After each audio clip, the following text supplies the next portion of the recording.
না হুজুর, আমার আব্বু তো একদম ফ্রেশ মানুষ, আর্থিক লেনদেনে কোনো ঝামেলা ছিল না। তবে হ্যাঁ বলেন বলেন। আজ থেকে 15 বছর আগে আমার আব্বা আমার চাচার সাথে গ্যাঞ্জাম করে।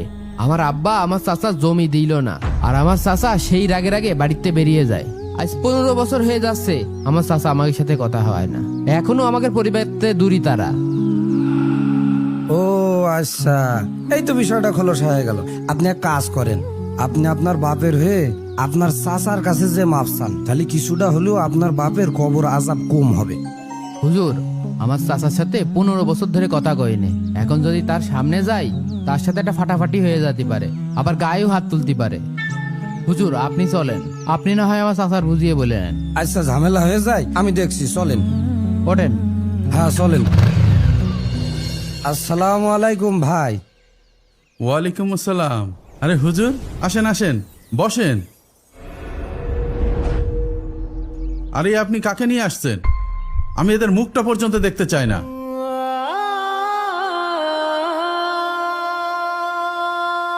একটু রাগটা কমান লিটন ভাই, আগে আমার কথাটা শোনেন।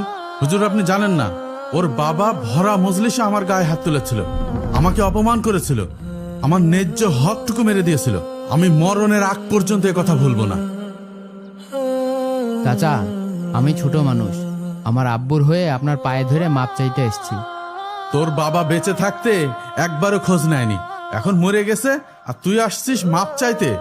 একটা কথা ভেবে দেখেন লিটন ভাই, রাগ তো আপনার বুকের ভিতর বোঝা হয়ে আছে 15 বছর ধরে।